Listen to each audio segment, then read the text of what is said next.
ఆర్థిక లావాదేవీలే పారిశ్రామికవేత్త జయరాం హత్యకు కారణమని కృష్ణా జిల్లా పోలీసులు ప్రాథమిక దర్యాప్తులో తేల్చారు. అప్పుగా ఇచ్చిన 6 కోట్లు వసూలు చేసుకునే క్రమంలో జయరాంపై రాకేష్ చేయి చేసుకోవడంతో మృతి చెందారని వివరించారు. జయరాం మేనకోడలు శిఖా చౌదరికి ఈ హత్యకు సంబంధమున్నట్లు ప్రస్తుతానికి తమకు దర్యాప్తులో వెల్లడి కాలేదని తెలిపారు. హత్య తర్వాత నిందితుడు రాకేష్తో మాట్లాడిన రంగారెడ్డి, ఇబ్రహీంపట్నం ఏసీపీ నల్లకుంట సీఐ శ్రీనివాస్పై తెలంగాణ పోలీసు ఉన్నతాధికారులు చర్యలు తీసుకున్నారు.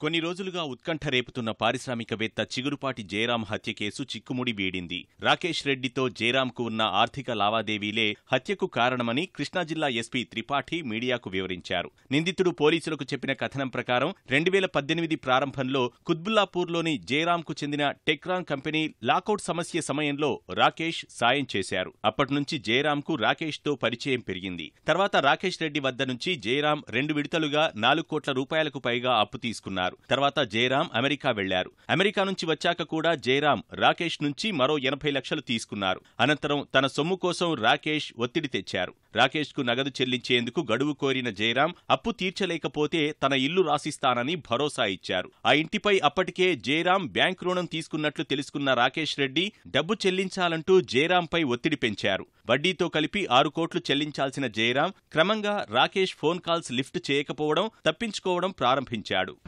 దాదాపు 2.25 crore రూపీస్ కూడా తీసుకున్నారు. మళ్ళీ ఇంకొకటిసారి 1.12 crore కూడా వారు తీసుకున్నారు. ఫైనాన్షియల్ హెల్ప్ తీసుకున్నారు. మళ్ళీ యూఎస్ వెళ్ళిపోయారు. యూఎస్ నుంచి వచ్చినాక 40 lakhs 2 times ఆర్టీజీఎస్ ఫామ్లో అక్యూజ్డ్ డిసీజ్ కి ఇచ్చారు. జయరాం రాకపోకలపై నిఘా పెట్టిన రాకేష్ రెడ్డి రీనా పేరుతో సిమ్ కార్డు తీసుకుని జయరాంకు మెసేజ్ పంపారు. ఆ మహిళలాగానే తరచూ సందేశాలు పంపేవారు. జనవరి 29న జయరాం అమెరికా నుంచి శ్రీఖరా ఇంటికి వచ్చారు. జయరాం శ్రీఖరా ఇంటికి వస్తే చెప్పాలని విల్లా మేనేజర్కు రాకేష్ ముందే చెప్పారు. జయరాం రాగానే విల్లా మేనేజర్ రాకేష్ రెడ్డికి సమాచారం ఇచ్చారు. రీనా పేరుతో మెసేజ్ పంపిన రాకేష్ జయరాంను జూబ్లీహిల్స్ రోడ్ నెంబర్ 10లోని ఓ ఇంటికి రప్పించారు.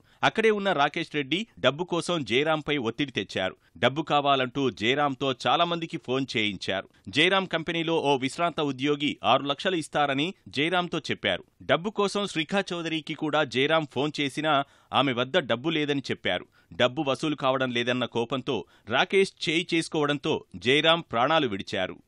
ఒక అమ్మాయి పేరు మీద మెసేజ్ పెట్టేసి ప్లాన్ చేసి వారికి జూబ్లీహిల్లో పిలవడం జరిగింది. ఫ్రస్ట్రేషన్లో గురి, కానీ ఇంకా డబ్బు మాకు దొరకట్లేదు. వాళ్ళు 31/1/19కి కొట్టారు. కొట్టినాక వాళ్ళు సోఫా మీద కింద పడ్డారు. వాళ్ళు హెడ్కి సోఫా మీద ప్రెస్ చేశారు. ప్రెస్ చేయడం వలన కొన్నిసేపు తర్వాత డిసీజ్డ్ జయరాం గారు చనిపోయారు. జయరాం మృతితో కంగారు పడిన రాకేష్ హత్యా నేరం నుంచి తప్పించుకునేందుకు తనకు అప్పటికే పరిచయం ఉన్న నల్లకుంట సీఐ శ్రీనివాస్, ఇబ్రహీంపట్నం ఏసీపీ మల్లారెడ్డికి ఫోన్ చేసి సలహాలు తీసుకున్నారు. వారి సలహా మేరకు మృతదేహాన్ని వాచ్మెన్ డ్రైవర్ సాయంతో కారులో ఎక్కించి నందిగామ సమీపంలో కారుతో సహా వదిలేశారు. 2 పోలీస్ ఆఫీసర్కి పేరు కూడా చెప్పారు. నల్లగుంట సిఐ శ్రీనివాస్ గారు అండ్ ఏసీపీ ఇబ్రాహీంపట్నం హైదరాబాద్లో మల్లారెడ్డి గారికి పేరు చెప్పారు. వారు కూడా సజెషన్ తీసుకున్నాను. కొన్నిసేపు మాట్లాడడం మనకు కూడా టెక్నికల్ ఎవిడెన్స్ పరంగా వచ్చింది.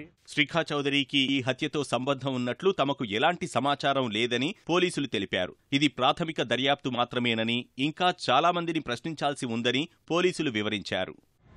శిఖా చౌదరితో కూడా మాట్లాడడం జరిగింది.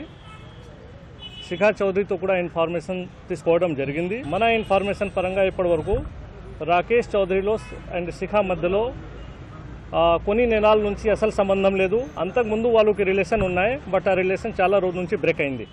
ఏపీ పోలీసులు ఇచ్చిన సమాచారంతో నల్లకుంట సీఐ శ్రీనివాస్, ఇబ్రహీంపట్నం ఏసీపీ మల్లారెడ్డిపై తెలంగాణ పోలీసు ఉన్నతాధికారులు చర్యలు ప్రారంభించారు. సీఐ శ్రీనివాస్ను పోలీస్ కంట్రోల్ రూమ్కు బదిలీ చేశారు. ఇబ్రహీంపట్నం ఏసీపీ మల్లారెడ్డిని అంబర్పేట్ హెడ్ క్వార్టర్స్కు బదిలీ చేశారు. ఇద్దరిపైనా శాఖాపరమైన చర్యలు తీసుకున్న అధికారులు రాకేష్ రెడ్డితో వీళ్ళిద్దరికీ గల సంబంధాలపై ఆరా తీస్తున్నారు. ఈ కేసులో జయరాం భార్య పద్మశ్రీ స్టేట్మెంట్ను పోలీసులు మరోసారి రికార్డు చేశారు. శిఖా చౌదరి ప్రమేయం లేకుండా రాకేష్ ఈ నేరానికి పాల్పడే అవకాశం లేదని పద్మశ్రీ అనుమానం వ్యక్తం చేశారని పోలీసులు తెలిపారు.